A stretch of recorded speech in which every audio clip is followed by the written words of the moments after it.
Greetings, Hamptonians, and thank you for joining us for our first C-Suite panel. I couldn't be more excited to get this party started. I'm so happy to have these fantastic Hamptonians that have taken their time out today to help us learn about their career, their experiences, and everything great that they've been doing over the course of their career journeys. I'd like to thank especially Van Crawford, who's the class of 2014, for coming to the NHAA to start the C-Suite panel. So we're really excited to kick off our first one. There's nothing more important than Hamptonians helping each other and reaching back to help the generations behind us. And that's exactly what this panel is doing today. I have my own story of a mentor helping me get into a job many times over the course of my career and helping to push me along. That was a Hamptonian. And I think all of those that are on the panel, I'm sure have experiences that have helped them the same way or want to provide those same experiences to either students or alumni alike. So I'm going to take this time to say welcome again. Thanks for joining the Hampton Alumni Association tonight for the C-Suite. And I will now pass it over to Van. Thank you, Gena, for that wonderful introduction. Thank you, everyone, for joining. I know Hamptonians are watching. I know a lot of other people are watching and different things. So I just want to say thank you to everyone viewing right now. Thank you to all my incredible panelists. You all have just been a true joy connecting with each of you, finding each of you, finding out more about each of you. And I'm excited for everyone else to find out about all of you. Essentially, the C-Suite panel was created to really highlight C-Suite level executives right in our own network. You know, a lot of times, you know, people are looking for diverse talent. They're looking for premium talent that, you know, they're acting like, where is it? Where is it? And it's literally right in our very own, you know, right in front of our face. So I definitely want to kind of shine light on not just entertainment media, but like Gena said, this will hopefully shed light on other industry leaders across different industries and different segments. So super excited to start with entertainment media, since obviously that's my wheelhouse and that's where I thrive. So I'm gonna let you guys take it away and introduce yourselves. Tiyale, I'll start with you. I'll go first. Hello, everyone. Good evening. I'm Tiyale Hayes. I'm the SVP of Consumer Insights and Marketing Strategy at BET Networks. And most importantly, I'm a proud Hampton graduate, class of 1998, majored in marketing. And then I went on to graduate school, got my MBA at Purdue after that. And now I'm at BET. Natasha? Awesome. Well, good evening, everybody. My name is Natasha Moody. I'm a proud Hampton graduate, 2001. Also went to FAMU for my MBA. I studied sport management while I was at Hampton. I'm currently the Senior Vice President of Business Operations for HBSC, which is Harris Blitzer Sports and Entertainment, also the owners of the 76ers, the Prudential Center, the New Jersey Devils, as well as other smaller properties. I'm excited to be here and learn with you guys and from you guys. Michael? Hi, thank you. Michael Armstrong. I'm a proud Hampton graduate as well, class of 1994. Went on to get my MBA at University of Chicago Booth School of Business.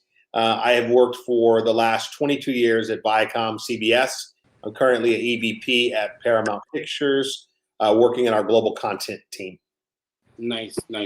I'm gonna pass it to you, Maureen, since we got you back again. Hey, Maureen. I know my power did like this. It's really storming. I'm in downtown Brooklyn. It's like windy and storming, and everything just kind of went for a second. Hi, everyone. I'm Maureen Carter, class of 1992 contestants. I am the VP of Design, User Experience, and Photography for BET Digital. Hampton University meant the world to me. I'm so proud to be on this panel. I get the honor to work with fellow Hamptonians, Tiyale and Mike, and thank you so much, Van, for pulling this together. And I'm just really looking forward to leaning in on this conversation and talking how we connect and graduates and future Hamptonians' dreams Nice, nice. Certainly last but not least, Amanda. Hi, good evening, everyone. My name is Amanda Butler, proud Hampton alum as well from class of 2008. After Hampton, I also got my MBA from Emory University in Atlanta. And since Hampton, I've been at Microsoft, Red Bull, Beats by Dr. Dre, and most recently at Spotify, where I'm the global head of music marketing. Nice. Well, now that you all, now that all the viewers know all of you all, we can get right into our conversation. And I'm going to encourage you all, if you have any questions or anything like that, drop them right in the chat. This will be a very open-ended conversation. All of these individuals have a lot to say, so this is your chance. I'm going to start right into it. And you know, so obviously, we're gonna talk about a lot of different things. I don't want all of you all to feel pressured to respond to everything. You know, kind of if you want to take a stab at it, just go for it. But yeah, we're just gonna go for it. At which point in your life did you all see yourselves or yourself transitioning into your career or your industry? You know, was it pre or post Hampton? Obviously, you know I chose marketing in undergrad, and I know I wanted to do entertainment, and I've stuck with it ever since. But a lot of people have different paths, you know what I mean? So definitely would love to know kind of, you know, what that looked like. I would love to go first on that one. I was like you, Van. I was the president of the LL Cool J fan club when I was 14. I knew I had my first art show when I was 5. Like, I was very clear that it was art design. I didn't know it was called design, but I was watching Darren on Bewitched, and I was like, well, he draws these boards and stuff, and they have a house. He wears suits, so maybe I can take my art and support myself. And so I was a lot of my friends from Hampton, and shout out to those of you that are supporting me that are in here. Hi, Artie. I basically went to school for what I do now. So I was an art and design major. I was very clear I wanted to work in the music industry. My first job actually was Vibe magazine. I got out of school during the dot-com boom, able to jump in on digital media before it was digital media. So what I really appreciated from Hampton, that we were a really small program, but all of us, we talk all the time. Some of my friends from that program are at Ogilvy, are at Apple, are at international design and ad agencies working on major campaigns. We all felt that, you know, we can have a voice too. Like, just be, you know, we didn't have to be at the said school you had to go to. Like, Hampton made us feel safe with our love of art and design, and made us confident, and took us on field trips to museums, and we had artists actually painting in the studio with us. Wow. John Biggers, that, you know, it was like, you know, we were at the front line, and actually we were able to touch reality and not just see it as something over there. And know also that we were confident in our brown and black skin, that we too could take what we learned from artists that have come before us. Just from my side, I think that I knew I wanted to do marketing because I was really, really young. I was really creative. I thought about things all the time, but I always wanted to be in entertainment and really didn't know how to get there. So when I got to Hampton, I thought I had to do the straight and narrow path, and that I would just be a marketer and just be okay with that. But then over time, I think Hampton gives you a battery in your back that you don't take no from anyone. And when I left, I kind of was like, I'm gonna play by my own rules. I'm gonna do really good work. I'm gonna impress anyone that I work with. And then from there, every job I've gotten was from someone thinking of me.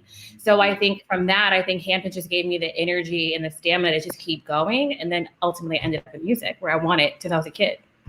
Nice, nice.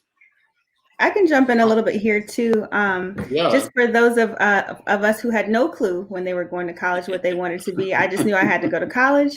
Speak to 'em. It was like, okay, I got to declare something I don't know. So my dad was like, "That's not going to work. Figure it out." I've always been passionate about sports, and once I realized I wasn't going to be in the WNBA, I had that realization real quick. I was like, "How else do I make this a career path?" And I remember specifically Dr. Crow, who was leading up or helping lead up the sport management department at Hampton, came up to me and said, "Why don't you marry business with something that you love to do, and that could be your career and profession?" I had no idea about the business side of sports.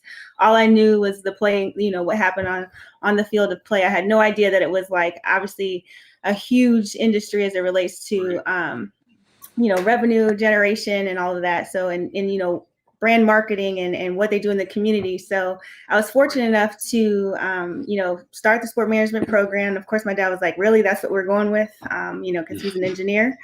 But I stuck with it. And it was because of Hampton, just the strength of the name, that helped me get my first internship, which was with the Cleveland Browns, which was a huge opportunity for me, which people battle for because it was with a major league sport.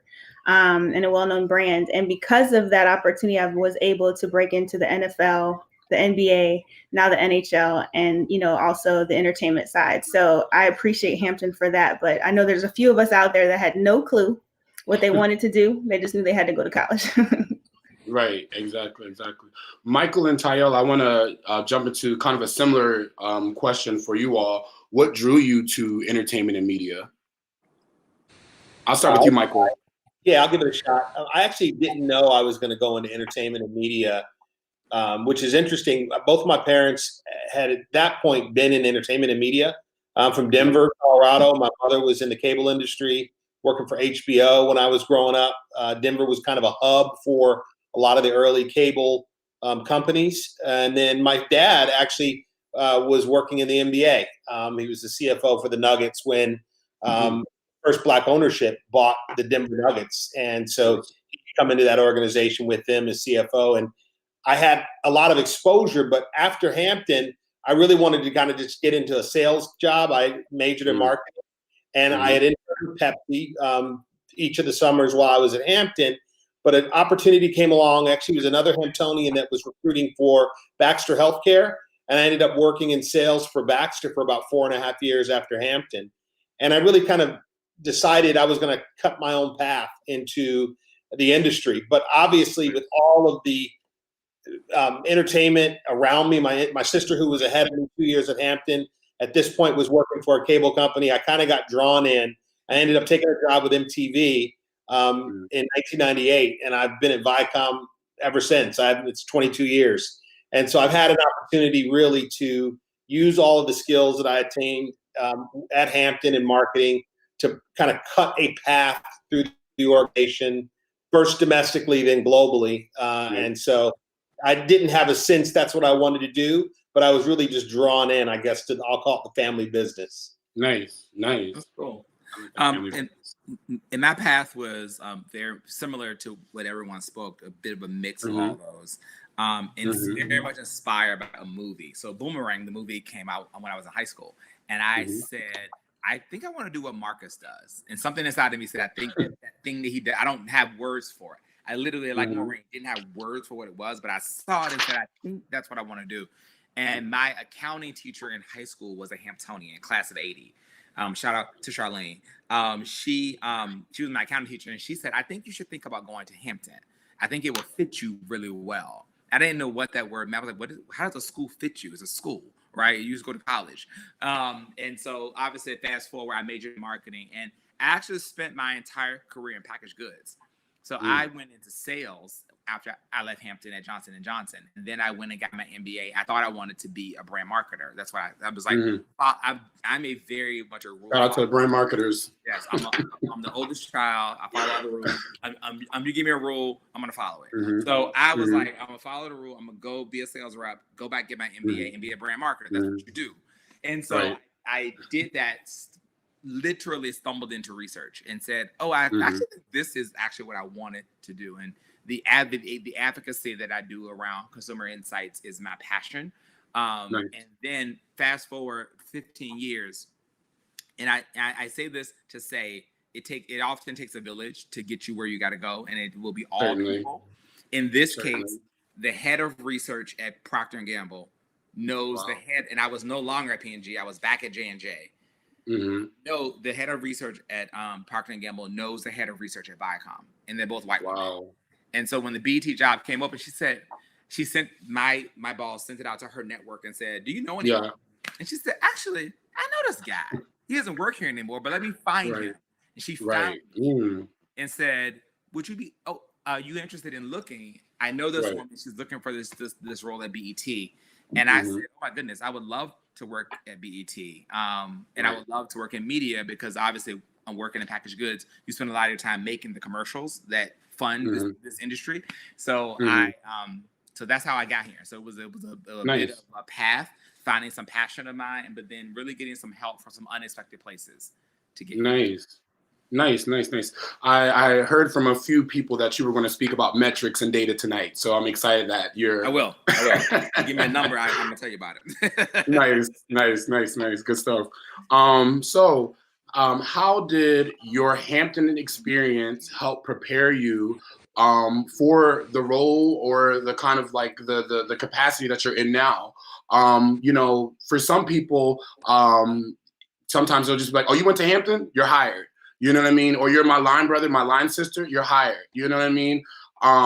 So kind of would like to know, or even maybe, I don't know if you all were in school orgs or anything like that kind of help, prepare you for, what you're doing current day.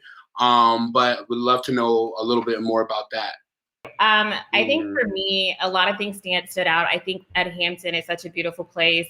It was serendipitous how I even ended up there. I was like a confused college kid about to go to college, had a bunch of offers, didn't really figure out financially how to pay for it. And then Hampton kind of lucked out with a presidential scholarship and kind of was like, my mom and I went on campus and we're like, this is perfect.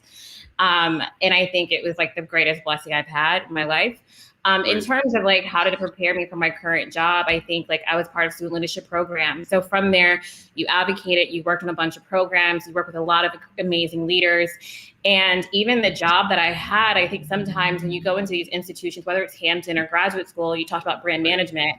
When you go to grad school, they all try to put you in a cookie cutter box in marketing. And it's like, you got to do brand. Like, this is what you do at BCG. And then like, I think what Hampton prepared me to do was like, you're not going to tell me what to do, right? Like, I'm going to figure out my own path. Like, it kind of just like I said before, I put a batter in your back that like, I was in programs like Inroads and all these things, and you kind of come from this HBCU that's so incredible, but not everyone knows what it is. So you almost have to go there and know every time you step in the room, you're repping for the school. So I think like through SLP, even how I got my first job out of college was an actual SLP, like big brother, Brian Davis, who's at Amazon now. Like, it's just like Hampton's been blessing me my entire career. Nice. And your mother Sora as well. So yeah. I'll go. Anybody else? Yeah. Maureen? Yeah, I'll go next. I'm like Tiyale. His movie was Boomerang. My movie was School Days. Okay. And I grew up going to Catholic schools in Princeton, New Jersey. I had never been in a classroom with Black folks. I had only saw people like me in church playing double dutch, family, and at LL Cool J concerts. So I knew I was back to LL Cool J. Eric B. Rakim. I was a hip hop head, still am. And I knew I wanted to go to an HBCU. My sister, who is 4 years older than me, had already gone to Howard. All my life, I have been Karen's little sister. So I said, I need to find a school that they won't know my sister. It'll just be me. And I fell in love with the campus. It felt like home. You're scared that day your parents drop you off. And my mother and father still remember when I wrote them a note and said, it's like an LL Cool J concert every night. And I had to get used to having an instructor of color. Right. And You know, they're cute boys in the class, they're girls, you know, I wasn't used to any of that. So it taught me focus. It also taught me that in my community, I give this story a lot. I was Miss AKA, I was Miss Delta, I was Miss Zeta. I was in the paper every weekend in Trenton, New Jersey. I was Miss Debutante 1988. I get to my hall, and every other girl had the same accolades. And then the girl across the hall from me, she had a show with Oprah Winfrey. So it made me really realize, like, wow, I'm seeing a lot of people that are like me, and it made me feel normal, if that makes sense. Because I had been like the only Black girl in the classroom. Right. And yeah, and I just always think a lot about, you know, me pledging was everything. I wanted to be an AKA since I was 5. My mother's an AKA. She skiweed out my window when she was moving me into my dorm, and I nearly passed out. And I wanted to get it on my own. My big sisters didn't even know my mother was an AKA. I wanted to do it on my own, and I wanted the college experience. I ended up going to Pratt later for grad school to focus on my craft. But I wanted football games and basketball games and an HBCU band and you know, the rivalry between the schools. Right. And I wanted to be with people like us that are trying to make it happen. So that's a little bit of my story. Nice.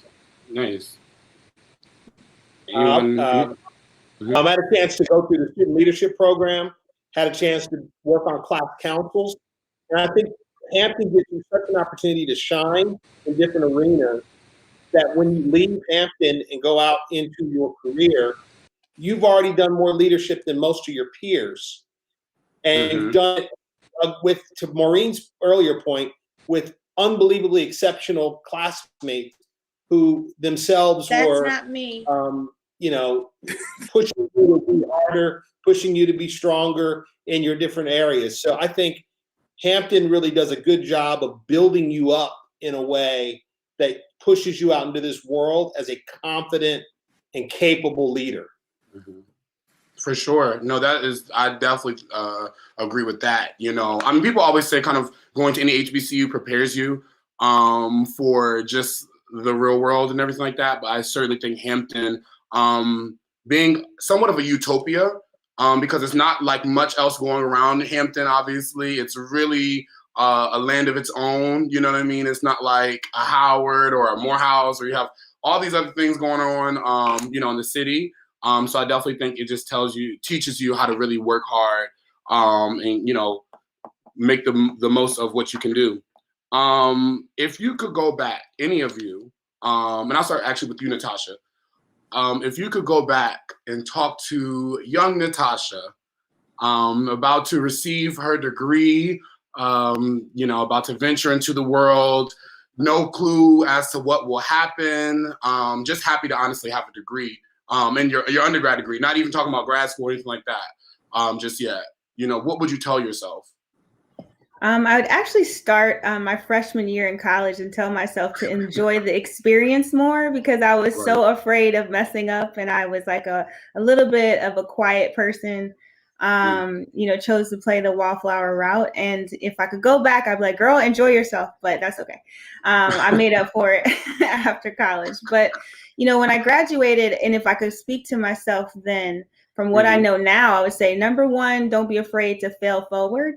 You know, I was always afraid to, like, you know, misstep. I wanted to make sure I got everything right. And actually failing forward has allowed me to grow so much more.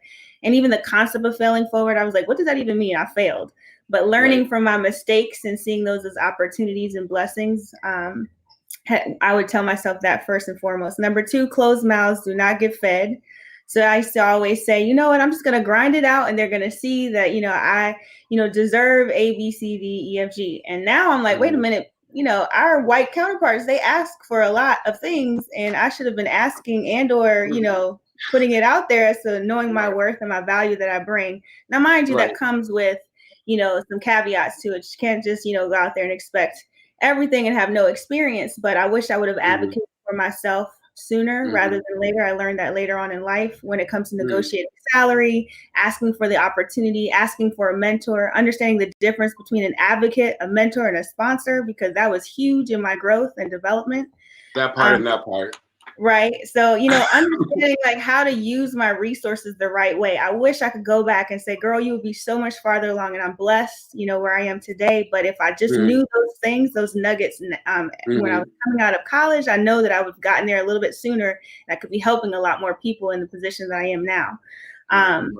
So that would be what I would tell myself, and just to enjoy the ride. Right. Because at the end of the day, I look back and I'm like, man, my 20s they went by really, really quickly. And I wish I could have just enjoyed, that moment when I was, buying ramen noodles, scraping it together and hoping that this internship would work out to something with some benefits. Right. So, and now I'm like, man, that was a good time. So that's what I would tell myself.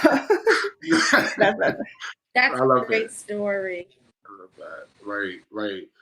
Does anyone else want to talk to their younger selves, or what would you tell to your younger selves? I'll start. I'll take a shot at it. I think,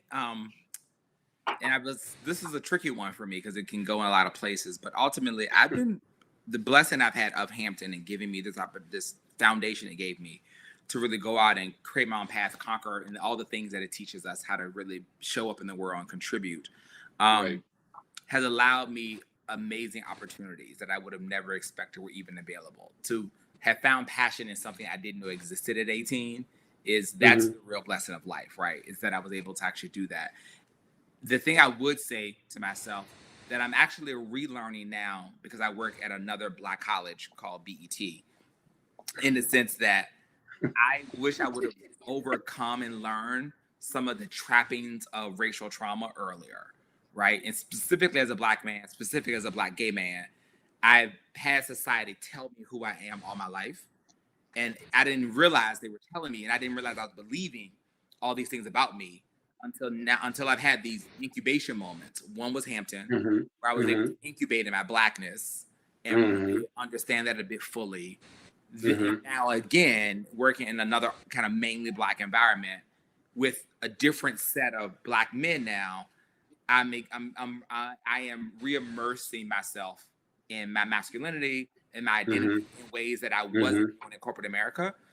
I wish I had gotten that at Hampton. I wish I had gotten that a little faster. And if I was at 22, I wish I would have, looking back, I would tell myself to go on that journey, because I was still living with some of the remnants of what they told me I had to be, because it's who we are as a society. And so, but I think I applaud the Black college experience for incubating me in a piece of it and doing what it could do for the first part of it. Right. That's good. I like that.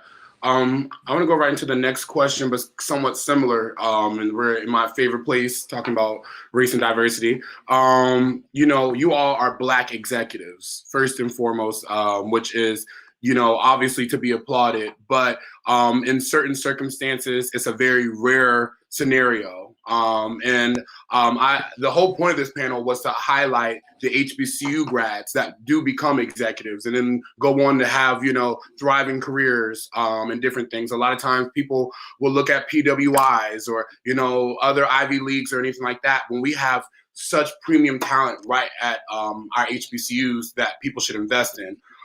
So as Black executives, you guys tell me you're essential for many reasons. Essentially, how does it feel to often be the voice of many that, are trying to get a seat at the table, many that can't even speak up for themselves? There's often Black CEOs that feel the weight. Okay, do I have to, create a Black affinity group, immediately? Or, and you as a Black executive, you kind of still are charged with things like that. So can curious to know, you know, do you feel the weight? How do you feel like it is to kind of be the representative for others? I'll give it a shot. I think the key is we are so blessed to be in the roles that we're in.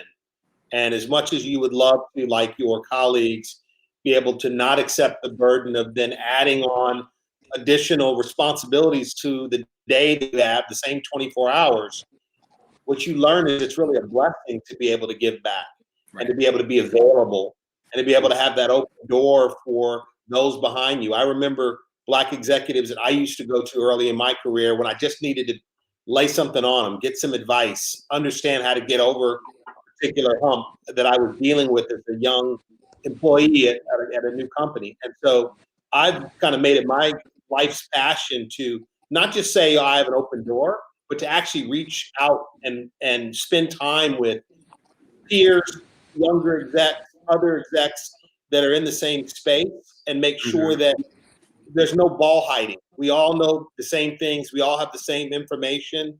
If I've hit an obstacle and it tripped me up or I got through it, I'm going to let you know before you even get to it. And so I think it's important that we do that. And if we do it in mass, I think we will accelerate our ability as Black people in this space, no matter which industry we're in, to move forward at a much quicker pace than we had in previous times. I was gonna say, I love what Mike said. It's also about showing up. And, you know, when you show up and actually stand firm on what you believe in and knowing the core which we came from and helping others and giving back, that's the winning game. And having that, like Mike said, is not just a blessing, but I'm prideful about it. I'm prideful that, you know, I'm at this point in my career and I see other Hamptonians flourishing. I'm so proud about that. And, you know, just, you know, giving each other that support. Right. I love that. Amanda, go ahead. Yeah, sorry. I was going to disagree. Like my answer is kind of part of the first question. I would tell my younger self. And I think sometimes when you're in Hampton, you try to be so perfect because you're around Black excellence. So I came to New York. I was around a lot of diversity growing up. But coming to Hampton, I saw diversity in Black people in love. And I discovered myself as a woman, a Black woman. But when I went into tech initially from school, you start to like code switch. You start to try to be perfect. And, you know, the world isn't perfect. Like when I graduated, it was a recession and I lost my job the first 6 months out of school and I did everything perfect. So to me, that just led me to say like, hey, like I'm doing my thing. Like I'm going to just meet people. I think your network is so important. I think seeing other people and how they authentically lead, especially when they're a person of color, they set the tone for others. So I've worked for had the opportunity to work alongside some incredible Black women and men in the industry in tech and entertainment. And they've really helped pave the way of how I want to lead. So I currently work for a Swedish company that's learning Black relations in the United States in real time. And they're open to these conversations and you have to never fight. Like the more you keep going up, you keep thinking it's going to get easier. It doesn't, it gets harder. You're often the only person that ever looks like you and probably the first person that looks like you to be in that room. And you're kind of going through this journey, but you can never give up. And it's like, how do you hire? How do you showcase that when you hire a person of color that automatically your organization is going to start to be diverse because diversity is intentional. Like, I just think that like all these things, so the more that you're vocal and you make sure you're leading a path for the next generation and you make sure you're hiring, when you have open headcount, hit people up, hit up the HBCU network, like do that, have the side conversations of what they should be doing, how to like have pitfalls, help out with reviewing their work. Like, it's just like, it kind of just sets the tone and keeps us progressing. Right. I love that. I love that. That's great stuff. And I kind of just want to put a disclaimer out there, even from myself working with Black media, Black companies. People often think that as a Black person at a Black company, it's the 100% enjoyable experience. Life is great. Everyone is, for the Black agenda.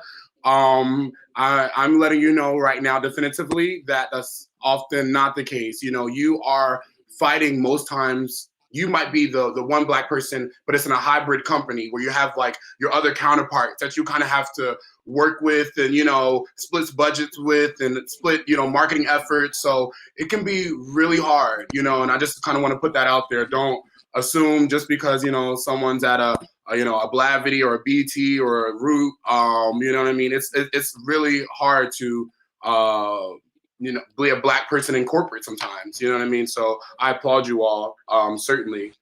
I would like to know from you all, you know, you all obviously work in entertainment in different capacities, but would like to know some of the changes that you've kind of seen, that you observed just over the years, or some things, you know, that have caught your eye, even if it's something good or bad, you know, not really trends, but kind of just more so like what you're seeing that you like, in entertainment just as a whole.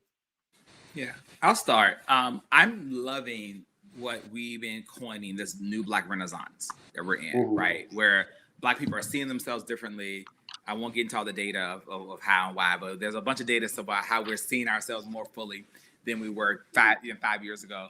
And you see that play out in how we are more in control of the content we're creating. So I love that. I love that. I love the diversity, right? No one place can do it all. And you need Black and Root and Shade Room. You need all three, because all three play a very different role in our community, just like we are. You know, I'm different in the club and then I am in church. I need both. I need Saturday and I need Sunday, but they are both parts of who I am. So I need both, right? Seriously. And so with that, I'm so happy. And I'm happy now that this Renaissance is coming with more ownership. We're not fully there yet, but I love that there's more equity being built in the community, because for every, I'll use, you know, Lena Waithe as a great example, or Tyler.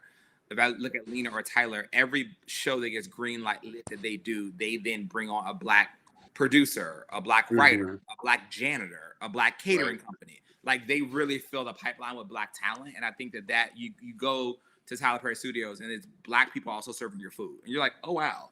Those little details, because again, diversity is intentional and everyone else has been intentional about it. And we have historically been like waiting for a favor historically, because that's what we thought it was, not without realizing that everyone else has been intentional for centuries.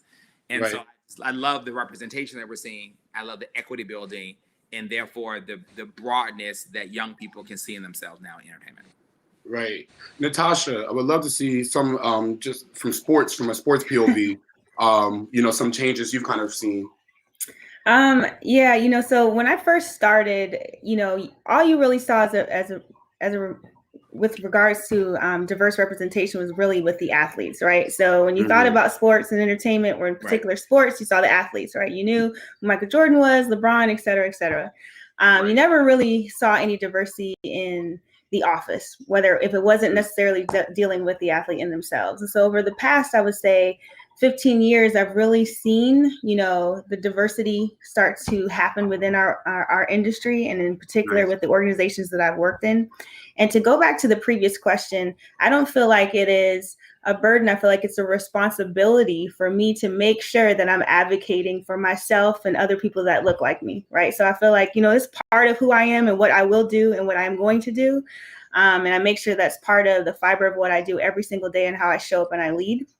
But as far as like what I've seen recently, so obviously we know that 2020 has been quite the traumatic year for so many reasons. And so the sports and entertainment industry, in particular sports, you know, we've now been able to use our platform for more than just the athletic ability, right? We're encouraging, you know, athletes to step up and use their voice and their platform. And, you know, the industry in itself has had to adapt. And I'm really proud of my company, because we knew we had a lot of opportunity, but we recently committed to $20 million to racial equity and to D&I, you know, commitments externally and internally, right? So I'm so proud of that, because, you know, the athletes are now forcing their companies, their employers to say, like, you know what, you're making money off of us. And so, you know what, you now have to listen to what we're saying. You know, we have a voice. We're not just going to shut up and dribble, right? As we all know that phrase.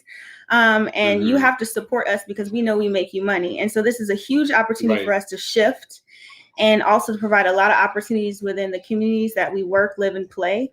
and really show, underserved communities, minorities, whatever, that, there's so much more than just the athlete, right? There's a business behind the athlete, and you can be a part of it. You can be a finance major and you can work in the industry. You can be an attorney and work in the industry. You can be in marketing. You can be in creative, whatever. Like, you can do all of that. And so we're now able to show the opportunity. So I'm really just proud of the industry in itself and the shift from just the athlete to the platform to the opportunity behind the entire sport industry as a whole.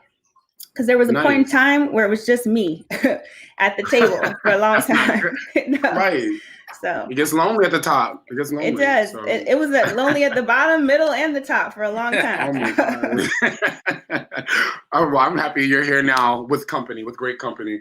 I would love to know if we can keep this answer a little short. I can get something from all of you. What was one of the memorable, life-changing moments that really helped make your career successful? And I put the quotations because obviously success varies for different people. You know what I mean? It doesn't, I mean, and some people it could be, I signed that $1 million deal. Some people it could just be meeting someone, you know what I mean? So just really curious to hear. For me, I just tell you guys, I met Spike Lee at Starbucks a few years ago. And ever since then, we just stayed in contact, him and his company. I've been to a few events and everything, but that moment, meeting him at Starbucks, literally like when he was by himself, it was just a moment I'll never forget on Park Ave 3 years ago in New York. So love to know kind of what was that moment like for you all. My defining moment was kind of when I was in graduate school. I was very adamant to not go into brand management because everyone in business school was telling me to do it. So when I was going through, I was in consortium, so where you can get a fellowship to pay for your graduate school. And when I was in consortium for orientation, I met the CMO at the time for Beats by Dr. Dre. And I remember we had an interview, and I felt like in the interview we just kept arguing. And I was kind of just like fed up, and I was like, okay, what do you want out of this? And he was like, exactly what you just did. And that from that moment, I started to discover that I can just be myself. Like, I don't have to be perfect. I don't have to tell you what I think you want. I can tell you my personality. I can tell you my point of view, and that's what you're paying me for. And I haven't lost that since. And since then, I've been able to create my own jobs and all that stuff. So I think it was just, to me, just the moment that I found my own voice and I was being myself. I'll go quickly. Mine actually, was I got a phone call from my boss when I was at P&G saying that we had just acquired the Gillette brand, and they wanted some people to go work on what's called the acquisition team. And I was like, and I said yes to the adventure. So the lesson was, when I said yes to this adventure, 3 weeks later, I think I was in like Russia doing research on Gillette. And that started this career in global marketing that I, again, didn't know existed a month earlier. I spent the next 10 years flying around the world doing global marketing. And it was just such an amazing opportunity, because had I said no and played it safe and like stay in, I'm gonna go work on Tide because everyone's working on Tide. And I said, no, I'll go work on Gillette, and I said yes. And it changed my entire life. So I think it was a major change for me. So I'm really fortunate for the opportunity. And Maureen. I'll go because very similar to Tiyale's. I was working in a role that I really thought I wanted, but ended up not being the kind of job I wanted. I'd been promoted to vice president of marketing, brands, and I focused on trying to grow the brands with cable operators. This is in the early 2000s. And the job was just, at the time, really over my head. I was managing, a ton of people, trying to manage these marketing processes that I really wasn't, having come out of sales, ready to manage. And it almost was kind of the end of my career at Viacom, because it just wasn't kind of clicking. And I really realized I needed to get back in front of the customer and not kind of as an internal job, because that was where my skills were. And an opportunity came along to go into a new role that was in a small group that was doing global partnerships for MTV. But it was going to become a director, because it was a team of 3 people. They already had it. So I was going to be the global director. And I almost didn't take it, because I was like, I worked so hard for this title. Why would I go do that? Right. You don't work for titles. You work for experience. You work to build your toolbox. And it changed my career.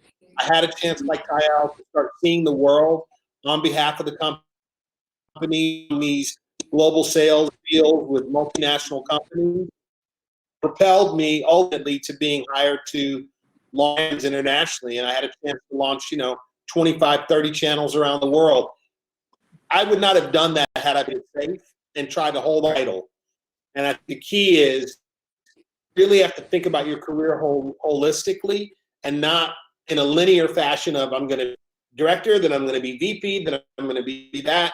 It's really about what skills are you developing along the way that are going to prepare you to be successful in that next role. And are you willing, even if you say you are you willing to take that leap of faith, take a chance on yourself? I can jump in as well. So and I'll be very brief. So for me, I'm an avid fan of NBA, NFL, all things sports. But let me tell you about hockey. I know nothing, and I got an opportunity to come to leave New Orleans, which I love and fell in love with the Hornets, Pelicans, Saints. I had been there for 7 years, and I thought that was it. That was my home. I was just going to continue to grow there, and I got an opportunity. The former president offered me to come up to Newark. And work for a hockey team. And I was like, first of all, it's cold. Second of all, I can't follow the puck. I don't know anything about hockey, but he told me about the full opportunity, the opportunity to work for the building and concerts and events and hockey and learn a different side of the business and understanding that I would be able to have help representation being a Black woman in that industry, in that league. And so I left and everyone was like, you're crazy, girl, because like no one watches hockey. And it's been the biggest blessing. I've had the most growth in this particular role. I still can't tell you 2 things about hockey and I can't follow the puck, but I know the industry and I know the business of sports and I understand concerts and events, which is now my passion. So nice. Maureen? And I'll bring it on home. So one of my defining moments was I was working at Vibe magazine. We were going out to a E3 convention in LA. I'd never been to LA at that time. I was the new media creative director. And I said, well, if I'm going to LA, I'm going to go see Tupac. And my big sister soror at the time, Carla Bradford, made it happen. And I had to be the videographer, the journalist, write the questions, call my intern, Black Spot, who then became the editor-in-chief of XXL. And Keith Klingscales gave me his credit card, him and Lionel, and said, you're returning that video camera tomorrow when you get back from Pac's house. And that video changed my life. I got to interview Pac. It became one of the last videos before he left us. And it made me realize that passion of me. I'm definitely jealous of the Tupac story. Yeah. No, I have to go to concerts with her. I know all these musical experiences. So I would love to know. Look at that. Wow. Oh, wow. That's really great. Can I go to an LA Cool J concert or Tupac we can't, but anything, maybe we can go to a viral Tupac, something like, we got to do something, Maureen, like something, make it happen. You guys are more than welcome to come to the Prudential Center for any concert or event. Oh, done. Just hit me up. Right. Okay. What I would love to know, what are, you guys kind of spoke about changes that you have saw. What are some changes you would like to see? I'll go quickly. I think there's still, if you have any personal impact on this, making it happen. Yeah. To put I still think that there is still a gap, and I think this is a great question for me to end on with Hampton specifically, talking to the younger folks who are coming through. There is still sometimes I see a gap in what I would call preparedness and like readiness coming through these systems. And again, some of those still remnants. We may have the energy and the passion, but we may not have the resume together, right? And so I still think that whereas there's a great desire to hire Black people. Everyone out here is trying to hire Black people in the past 6 months, and companies are really committed.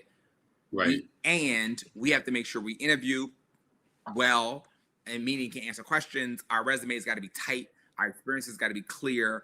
Like our personal brand story has got to be tight. Like those things, I wish we could do it all at the same time, because we really need that for our people to get into these opportunities.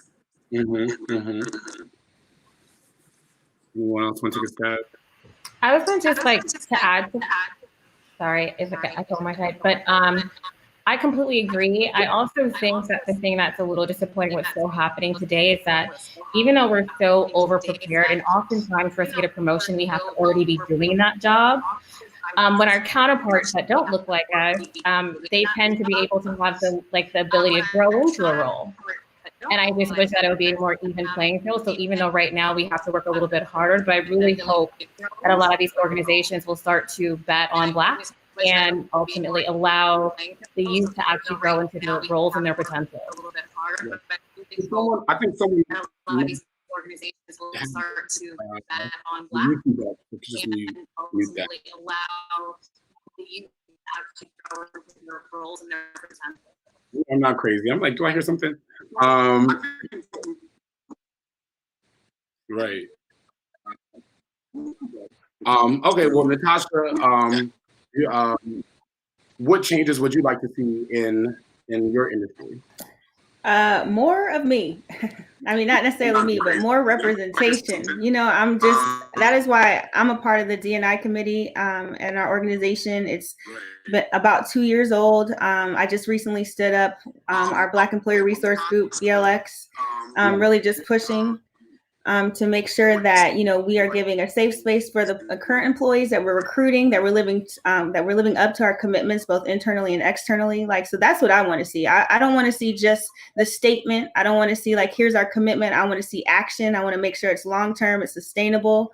That's what I want to see. And I want to see all of us that are in places to be able to make the difference, have that commitment, that conviction to continue to push forward. It does get tiring. I'm not going to lie, right? You know, where you're constantly trying to reach back and help and be a resource. Like, it is an added, you know, component to having to do your job and be successful. But it's, like I said before, it's our responsibility. So again, that's what I want to see in my industry, is more people that look like me, and, you know, more representation, and people making more waves, you know, regardless of whether it's entry level and C-level positions, or even in the communities that we work, live, and play, and providing opportunity for other Black businesses or minority-owned businesses to be able to be successful.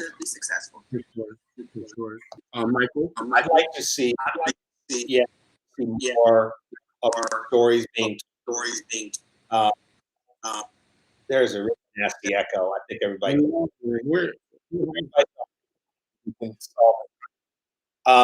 like to see more of our stories being told. And actually, having worked in international for as many years as I have, more Black global stories being told.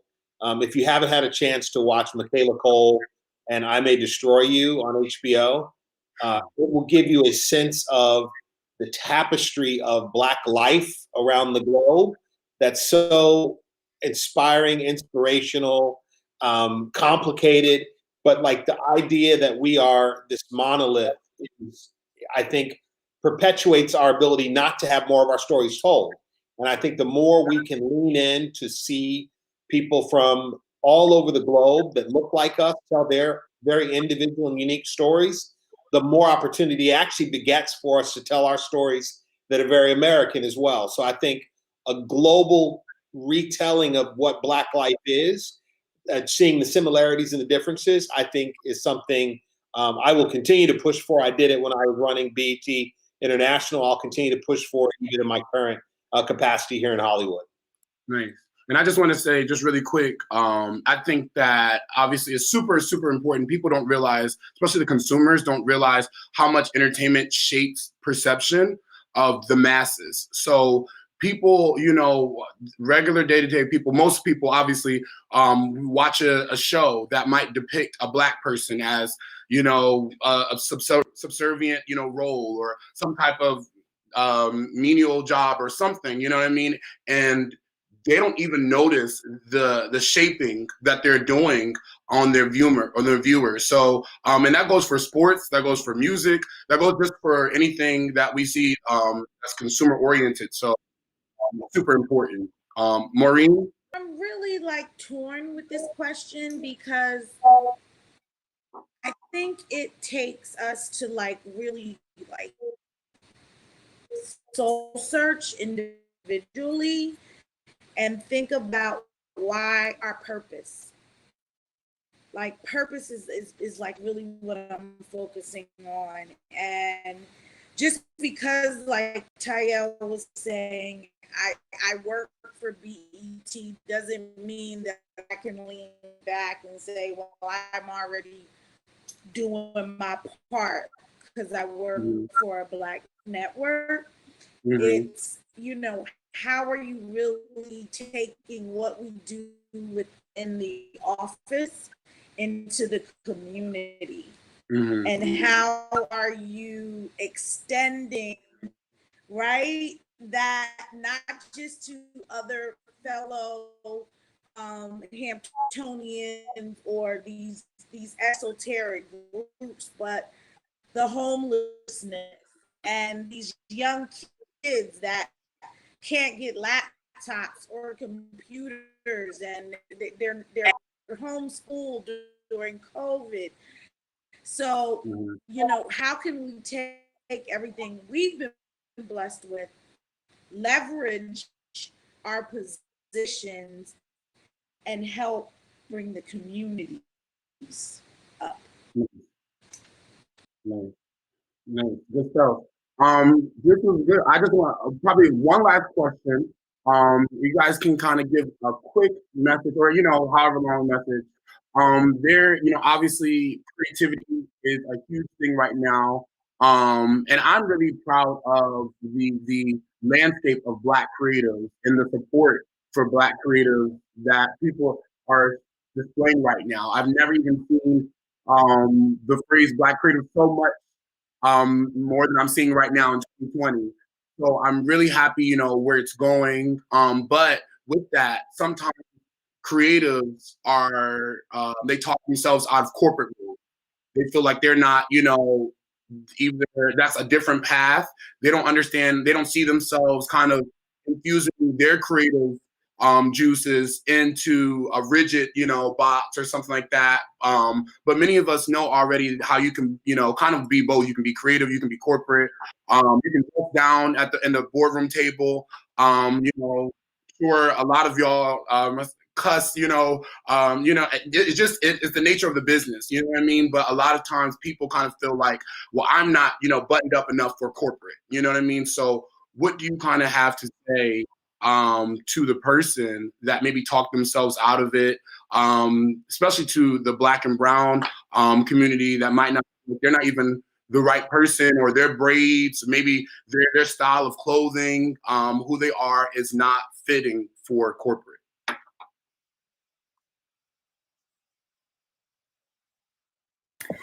I'll just say one thing. I believe that, you should just be yourself and they'll adjust, period. Let your talent speak for itself. Right. Be yourself, they'll adjust.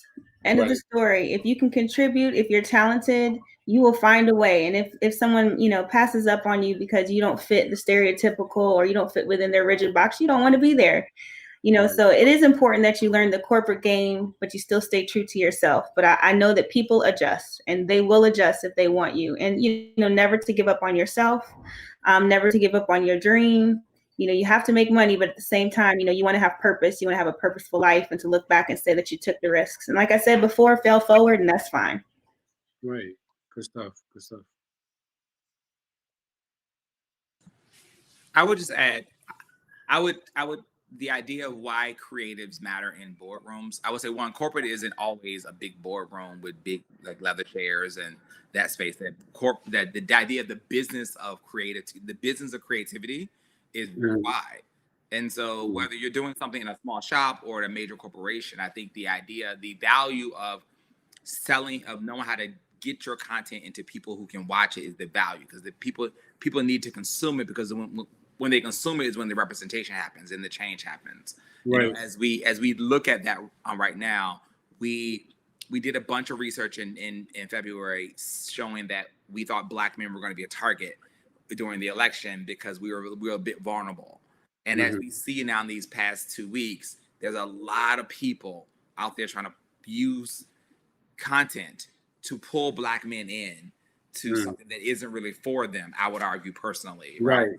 And so when you look at that, it makes you wonder, it makes you say, there's not a person of color in that room proving that. Because no one in that room would be like, this is not accurate, fair, representative of what we know about our community. Right. And so it begs me to say the more we can get us into the corporate rooms, then it gives us the ability to stretch ourselves like Kenya Barris. He got in the room and now he's got 4 shows with Ish in it, right? And so that had he not done that, he wouldn't have 4 shows. But he had to learn how to flip to the other side, because that begins to expand your reach in a way that that you can't do only behind the camera. You got to get behind the boardroom table too. Nice. Amanda, I would love to know from a music perspective. Obviously, music is full of creatives that often are trying to figure out what's next steps and, what's right for me. So what would you kind of say, to someone? Yeah, what I would say, I would kind of just to build on what the others have shared is that if someone wants to pass on you because the way that you look, the way that you dress, the way that your hair looks, that means it's not the place you probably want to be. It means that they're small-minded. It means that they may not be open to different perspectives. So I do think there's a lot of companies out there, when you're a Black creative and your point of view and the way that you think and the stories that you can tell, the others can't tell those stories, right? Like your creative insight is powerful. It has so much cachet. When you think about, when people talk about Afrofuturism and how fiction for many decades did not show Black people existed in the future. Like, what does that mean to the youth and like the next generation? So I think it's so important that Black creatives do go into these corporate offices, could act what they have, especially in the music industry. The music industry, Black music is the #1, but very few Black people are at the top of the major labels. So I think we have an opportunity to grow, especially in the music industry, because we're making all the content that's selling. So I think they need you in those rooms, and if someone wants to pass on you because of such small, minute things that make you who you are, it's not for you, and it's okay to walk away. Right. Agree with that, and as long as it's small things, like I'm all for being self, but there is certain things you need to be showered. You can live in hair or be clean, everything. You could be, not representing your best self. So you can be you, but you also want to show up as your best self. Michael, do you want to close us out? Yeah, I'll add. Look, creatives are needed in business. Creatives have driven some of the most valuable companies in the world, from Apple to Tesla. It's their vision for the future, their insight into creating solutions and products for things that we didn't know we needed because of their creativity. It does not mean, though, that as a creative, you should go into an organization and not understand that organizations are entities that have their own structure and rules. Right. You need to learn, not to change who you are as a creative, but also to ensure you can be successful inside of that structure, and the structure doesn't spit you out because you don't understand that the structures themselves have a set of rules that are ages old, that predated you and will live after you. And so I think successful creatives inside of major organizations and structures tend to rise to the top. I know that we at our company have always been driven by really creative people, and that's the best years we've had have been when creatives have led major portions of our company. And I think understand that they can coexist. You don't have to say, oh, I need to get rid of who I am to fit in a corporate world. That is just not the case. I think speakers before me really laid that out very well. You can be who you need to be. And the only thing I'll add is just understand what the framework of an organization, each one is different.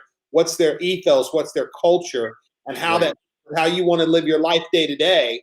And I think you'll find a good fit for taking your creative energy and being successful inside of a corporation. Nice. Good stuff. Gena? Welcome back. Great stuff, guys. Thank you so much. Great stuff. It was great. Great speaking with you all. This was awesome. Gena, you can take it away. To the panelists, you know, Amanda, Maureen, Natasha, Tiyale, and Michael, thank you for taking the time this evening to drop so many gems on us, as only Hamptonians can. So I didn't expect anything less. So thank you so much. Special shout out to Tiyale. He's also on my board. So I'd like to say he's doing double duty by being on the panel and being a board member. And another shout out to Michael, because he is also giving back to Hampton in a different way as a board of trustee. So thank you, Michael, for also all the time and that you put in, and for putting helping us out here. So Hamptonians, thank you so much for joining. If you haven't, be sure to subscribe to our YouTube station here at NHAA Inc. on YouTube. And thanks again, and look forward to the next C-Suite.